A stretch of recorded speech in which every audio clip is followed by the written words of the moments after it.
this was actually suggested by, let me find the comment, because I want to thank you guys for suggesting comments. It's really, really appreciated, because after doing this for such a long time, after a while, you kind of do all the conspiracies. Okay, not all of them, obviously, but some of them. But yeah, I just want to thank you guys. So let me find the comment, and this is from Martin Finnegan, who suggested this topic. So thank you, Martin. Really do appreciate that. It's really, really nice when you guys come with suggestions. It means a lot. And yeah, thank you so much again, Martin. Really appreciate it. If you guys have any suggestions, drop it down below. And also, of course, I want to try to grow this channel as much as I can. And you guys are absolutely amazing. You guys helped me grow so much already, just by commenting and liking. But if you're not too tired, hit the like button. It really does help out. And you don't have to. You absolutely do not have to. I hate when YouTubers ask stuff like that. That's why I never ask.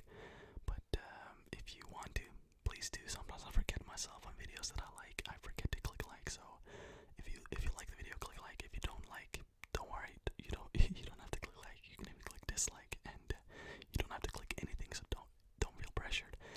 But yeah, I just want to thank you for watching. That's the most important thing for me. So thank you so much. As always, I have my phone here that I need to look at, or else, I can't memorize all of it. And I'm sorry if the phone is gonna be in the screen. Let me see. There, you see it, right? Yeah.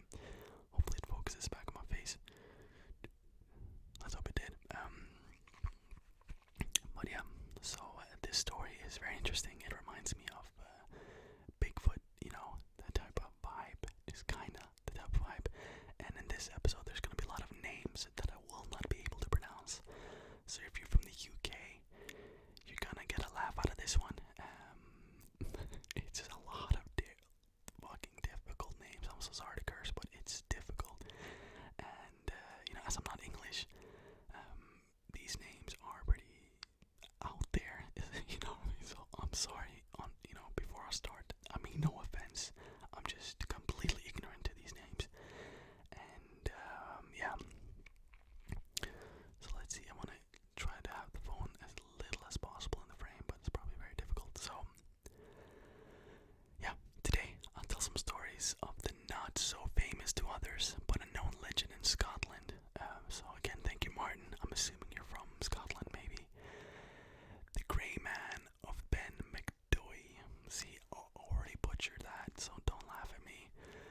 Very similar to America's Bigfoot or the Yeti in some ways, and you'll see how soon. This describes an ape-like creature that has baffled the ones who've seen it. This was just said by Martin, so thank you again. I have a script that I wrote, but I was like, I need to thank Martin for this. So you gotta thank you twice. You gotta thanks twice. That would have worked as well. Alright. So, in Scottish folklore, this is where it gets mental, bro. In Scottish folklore, fair light more. So yeah, if you want to unsubscribe, this is the demo, right? Is the name of a presence or a creature which is said to haunt the summit and passes of Ben McDoy, the highest peak of the Cairngorms, or the second highest peak in Scotland. So we're off to a great start here, guys. I'm just flying through this like it's butter. I wish. Again, sorry for the butchering. There's gonna be a lot more of that, by the way. So the next story I'm about to tell you is from a well-respected man named Professor J. Norman. Now in 1896, he was appointed professor of organic chemistry at the University College of London. So this is a guy who is, a respected man, you could say, and he knows what he's talking about. He was also an excellent climber who had done many trips previous to the one I'm about to tell you about. So a guy that had been at many mountains before, in many situations very similar, and had never seen anything like this, or experienced, I should say, anything like this before. So this is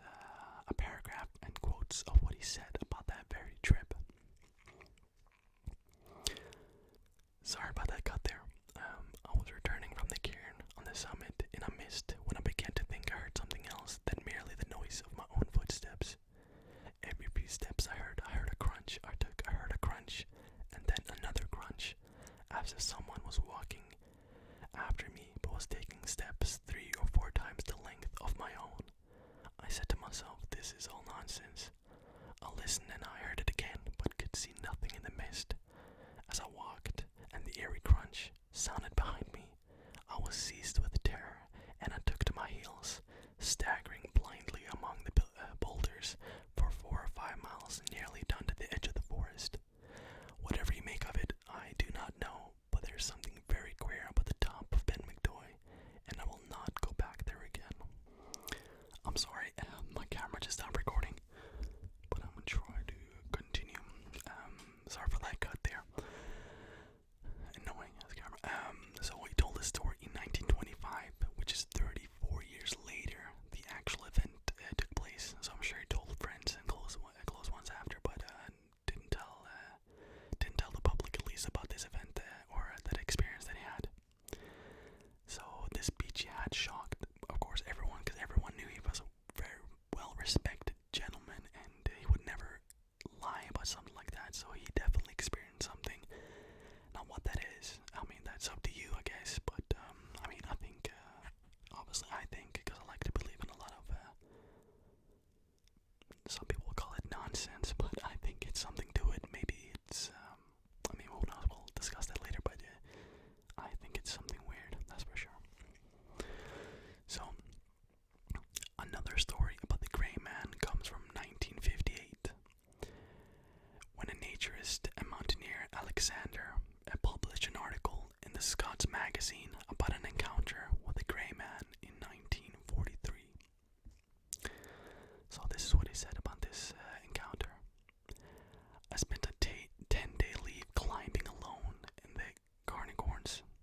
One afternoon, just as I reached the summit cane of Ben McDoy, mist swirled around across the area and enveloped the mountain. Now, if you've ever been on a mountain like that, I have, in Norway, mist is like a cloud, like you can see it looks like a cloud just coming in and it just completely takes over, and it's very, very, very creepy. The atmosphere became dark and oppressive. A fierce, bitter wind whisked among the boulders, and an odd sound echoed through the mist. A loud footstep, it seemed. Then another, and another. A stranger shape loomed up, receded, came charging at me. Without hesitation, I whipped out the revolver and fired 3 times at the figure. While it still came at me, I turned around and hauled down the path, reaching the edge of a forest in a time that I had never bettered. You may ask if it was really the Grey Man. Frankly, I think it was. So the Grey Man to me seems like more of a supernatural figure. I mean, there's never been a clear. You can't argue the same about Bigfoot, but at least there's some alleged videos of Bigfoot. But in this case, it seems more of a thing that you hear. And in this case, he said he saw something running at him through the mist. But there's never been any videos of it, at least as far as I know, or pictures. So in 1939, a book about climbing in Scotland, always a little further, tells the accounts of 2 climbers he knew who had experienced what was known as the Big Grey Man of Ben McDoy. Name given, of course, by the appearance, where it was seen a few times but also encountered it, so everyone who's seen this Grey Man explains him like a shadow almost. I mean, very tall shadow, kind of stalking them up there, so it's pretty terrifying and kind of Bigfoot-ish. So this is what these 2 hikers said. One of these hikers said about this experience. I felt a queer, crinkly feeling in the back of my neck, but I said to myself, this is silly. There must be a reason for it. So I stopped, and the footsteps stopped as well. So I sat down and tried to reason it out. I could see nothing. There was a moon about somewhere, but the mist was fairly thick. The only thing I could make out was that when my boots broke through the snow crust, they made some sort of echo. But then every step should have that echo, and not just this regular 1 and 3. I was scared stiff. I got up and walked on, trying hard not to look behind me. I got down alright. The footsteps stopped 1,000 feet above the lorry, and I didn't run. But if anything as much as said boo behind me, I would have been down the mountain like a streak of lightning. Sorry about that. Now, unlike Bigfoot, there hasn't been any mass sightings of this creature or footprints left behind.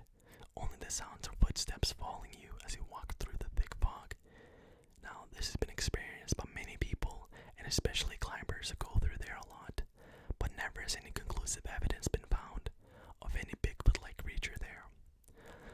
So that brings me back to my theory that I think it could be something, if you want to look beyond like what you could call natural explanations.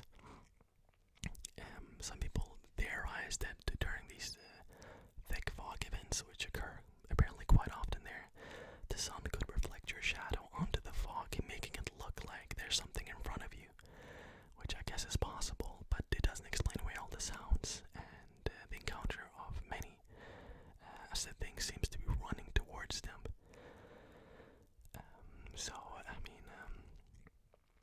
Could it be that just people know about it, so they kind of invent it in their own head what they see or not? I don't know, but I think it's extremely creepy. And I want to thank Martin yet again for suggesting this.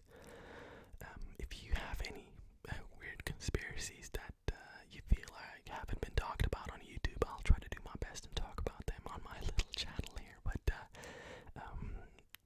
really, it's I love it. I love finding out about these weird things that I didn't know about from before, and this one was really strange to me because it wasn't just like, oh, I saw a weird thing and it looked like a demon. It's like, no, it's like a weird feeling, and to me that's 10 times creepier. So yeah, but I just want to say that was the end of this video, but I want to thank you so much for watching. You guys are absolutely amazing. You comment and you like and you engage with this channel, and it means so much to me, and I love responding to your comments. So if you want to comment, go ahead. I reply to absolutely everyone, and I really do enjoy it.